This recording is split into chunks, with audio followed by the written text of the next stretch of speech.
Wolf Messing, a person who was both legendary and mysterious.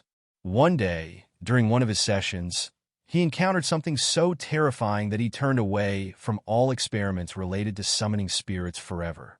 He was convinced that there is a barely perceptible boundary between worlds, which should only be crossed with extreme caution. There are doors that are better left closed, he said. His students understood that behind these words lay an experience that could not be explained with logic. Messing was described as someone who could see what remained hidden from others.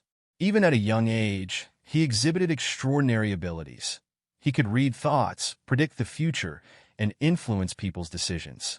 These talents evoked both admiration and concern among people. Some considered him a fraud, while others saw him as a true prophet who possessed knowledge beyond human comprehension. Yet despite his mysterious powers, he knew one thing for certain. The world of the dead is not meant for the curious. He was convinced that beyond life, there exists another dimension whose access could lead to unpredictable consequences. The seer warned his students strictly and without hesitation. If you cross this boundary, you will disappear forever, for there is no way back. This statement was not just a warning.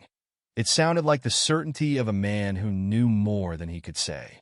According to his own accounts, he had felt the presence of the invisible world multiple times, but was always cautious, knowing that excessive curiosity could lead to irreparable consequences. Messing assured that he had never communicated with the deceased. At least, that is what he claimed. When spectators asked whether the soul existed and what awaited humans after death, he answered evasively. To those who insisted on contacting the world of the dead, he said, "That is too dangerous." And yet, towards the end of his life, he began to hear voices. They sounded as if they came from afar and belonged to those who had already departed. One of the most mysterious stories connected to his gift occurred during one of his performances. A spectator asked a question about the fate of his parents. After a brief pause, Messing replied, "Your mother is in this room, and your father fell in the war." However, the story did not end after the performance. Later, Messing found the man and whispered quietly, "Your father asks for peace. He wants you to find his grave." The seer named a small village whose existence the man had never even suspected. A few days later, the man traveled there and was surprised to find his father's name engraved on the headstone of a mass grave. Messing was convinced that death is not the end, but merely a transition into another form of existence. Even after the death of his wife, he continued to speak about her as if she had simply left the room. Of course, it was a loss, but he would always repeat, "Life is an irreplaceable experience, and what awaits us beyond it will never be able to replace it." Many admired his gift, but he often called it a heavy burden. "You can't even imagine what you're jealous of," Messing said. "My talent is worse than any forced labor camp. Others can at least escape, but you can never run away from yourself." People fascinated by his abilities believed him unconditionally.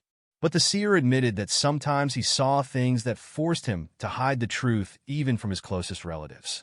When Wolf was still living in Poland, an acquaintance turned to him after a valuable item had gone missing.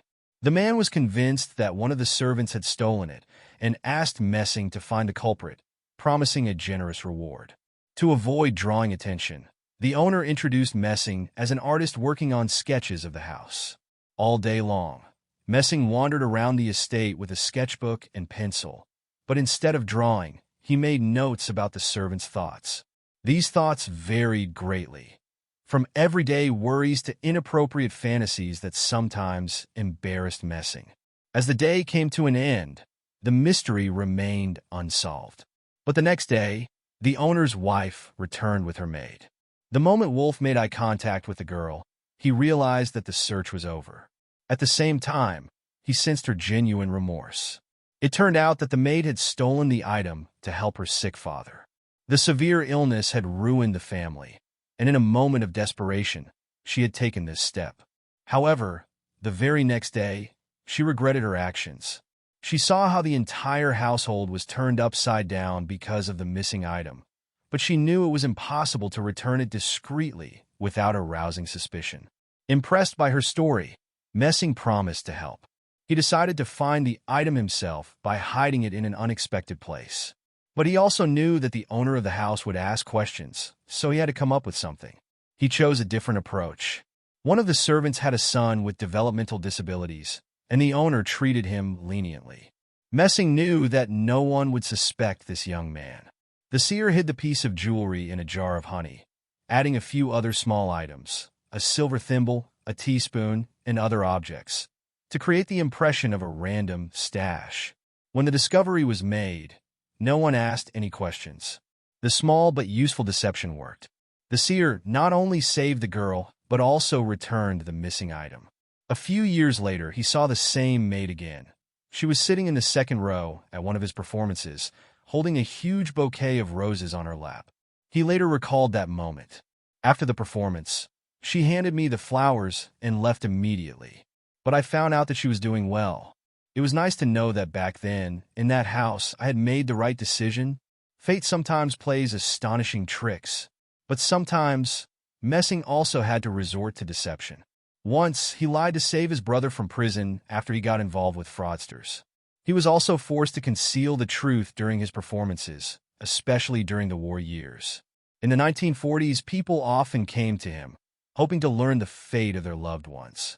At that time, he adhered to a strict principle, to make only those predictions that gave hope. He later said about this, "I couldn't take away people's faith. Like other prophets, I sometimes had to lie even to my closest relatives when their loved ones were missing.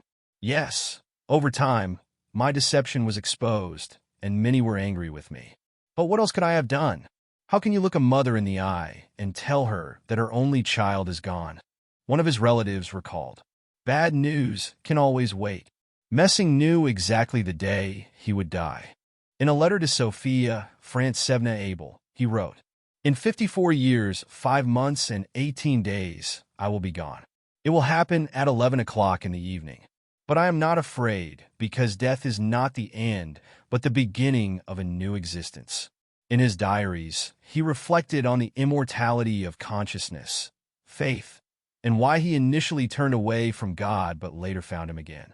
The future seer's parents were deeply religious. As a child, Messing imagined God as strict, but just. He recalled that time. "Of course, I was a devout child. When I was 9 years old, the rabbi advised my parents to train me for religious service. My parents liked this idea, but I did not. I categorically refused. There were constant arguments, but soon something happened that I believed in for a long time. Late one evening, his father sent him to buy groceries. On the way back, the boy suddenly saw a strange figure. In the darkness, he mistook it for a messenger from heaven. The stranger said, 'I have been sent from above to tell you, your life must be dedicated to service. God awaits your prayers.' Deeply impressed, Wolf lost consciousness. When he woke up, he saw his parents' worried faces and told them everything.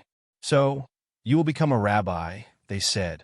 Messing resigned himself to this fate, but later, during his studies, he met this very same heavenly messenger on the street. It turned out to be an ordinary man whom his father had paid to play the role. Wolf Messing said, "It turns out that my father deceived me. If the person closest to me is capable of such a thing, who can I trust? That means everything I was taught is also a lie. So, there is no God. If he were honest and just, could he allow something like this?" He decided to flee, both from his educational institution and from his parents. But the young man's pockets were empty, just like his stomach. At first, he wanted to break open the collection box, but there was too little money in it. He later recalled this time. "I committed these terrible acts, thinking, if there is no God, then everything is allowed now." Then I went to the train station. On the way, I found a field, dug up some potatoes, made a fire, and roasted them in the embers. After strengthening myself, I went to the station and boarded the first train to Berlin. Since he had no money for a ticket, he crawled under a bench in the carriage. As the train started moving, the door of the compartment opened, and the moment Messing had feared arrived. He described it as follows. A conductor entered the carriage, looked under the bench, and said, "Boy, your ticket." I reached for a scrap of paper from the floor and handed it to him. At that moment, I focused all my will on making him believe that this piece of paper was a ticket. After a few moments, he stamped it. The conductor asked, "Why are you traveling under the bench with a valid ticket?" That was the moment my ability for suggestion was revealed. In Berlin, Messing met the psychiatrist Franz Abel, who was the first to call him a seer. Abel insisted that Messing develop his abilities further. Otherwise, they could disappear. Messing recalled that, for this purpose, he walked through the market every day, trying to read the thoughts of the saleswomen, astonished by his talent. Over time, he began to believe in the existence of a creator, but imagined him in a completely different way. He once said, "You ask me if I believe in God? I answer honestly, I do not believe in the pathetic images of the creator created by religions. I simply know that he exists, but he is completely different from how he is depicted in paintings. One cannot comprehend or imagine him, just as one cannot see the entire earth at once." Messing had the ability to foresee death, including his own. He knew the day, the hour, and even the circumstances under which he would leave this world. He called this talent his personal curse. The night before his death, Messing was alone, refusing an invitation from friends who wanted to visit and support him. He said, "I need to be alone. I have an important conversation." With whom he spoke remains a mystery. The next morning, already in the hospital, Messing looked like a different person, with empty eyes and a quiet voice, as if all his strength had left him. Before his death, he wrote a note. "Today I will leave. There will be no pain." Recently, an unsent farewell letter was discovered in Messing's archive. Researchers were shocked to find that in this letter, the great seer revealed the true secret of human existence after death. He wrote, "Do not be afraid, but we are not really here. In reality, we exist in the mind of God.